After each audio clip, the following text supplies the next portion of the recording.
Waterways play a major role in the areas that surround them. Lake Okabena, for instance, greatly affects life in Worthington because of the various positive attributes it offers to the community. Similarly, the community greatly affects the lake. However, this effect is often detrimental to it and its surrounding water sources. Due to the stormwater problem, there are many simple acts we often take part in without realizing that they may indirectly pollute our waterways. Listed here are 4 main areas in which such acts can be replaced by eco-friendly alternatives. The first area, lawn care, plays a major role in the stormwater problem.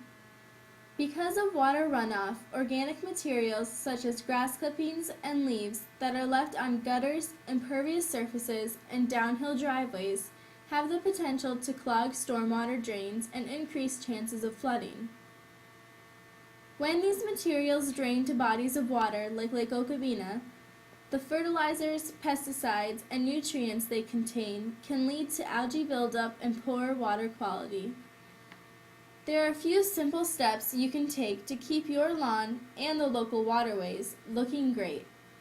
First, try changing your mowing direction to blow grass clippings away from impervious surfaces, or use a mulching mower to recycle them. Secondly, create compost piles of garden waste and use fertilizers with little or no phosphorus. Lastly, sweep up any fertilizers, pesticides, leaves, or grass clippings that get left behind in gutters or on driveways. The second vital area in managing our community's stormwater problem is construction. Every unprotected construction site, big and small, can lose large amounts of soil when snow melts and rainstorms occur. This adds to the flooding and pollution aspects of the stormwater problem.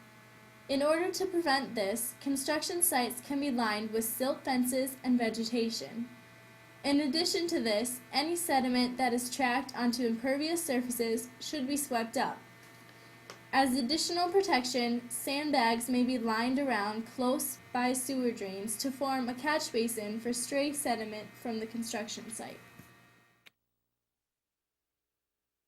Thirdly, there are 2 different aspects of cars that currently add to the stormwater problem in our community. First off, cars that leak any sort of fluid pose a threat to both water quality and wildlife safety. Motor oil, gas, transmission oil, brake fluid, and used antifreeze are all very capable pollutants. These toxic fluids can be kept from polluting our waterways by fixing leaks promptly, disposing of used or contaminated fluids at local sanitation facilities, and by absorbing spills with disposable, clay-based materials. The second harmful act of this area is the at-home washing of cars. Since most people do this chore on driveways, it allows chemicals from soap to wash into storm sewers and then flow directly to Lake Okabena or a similar body of water. Luckily, there are alternatives to this practice. First of all, move your car to the absorbent grass of your yard or another surface that isn't impervious and doesn't lead to a gutter or water source. Secondly, use phosphorus-free or eco-friendly materials that will not cause algae buildups or pollution if swept away with stormwater. Litter disposal is the 4th and final area that can be adjusted to help alleviate the stormwater problem in our area. Despite the fact that it is illegal to put anything other than clean water into Worthington's storm sewers, trash often litters the banks of Lake Okabena. To assist with this, residents should use covered trash containers and try to recycle materials whenever possible. In addition to controlling litter, pet waste should also be removed from impervious surfaces because it too can have a negative effect on water quality. One way to get involved in litter control around Lake Okabena is the Lake Okabena Improvement Association's annual cleanup event.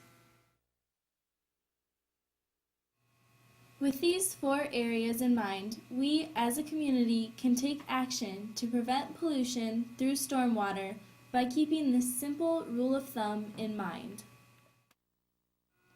Just remember that what we put here will end up polluting here.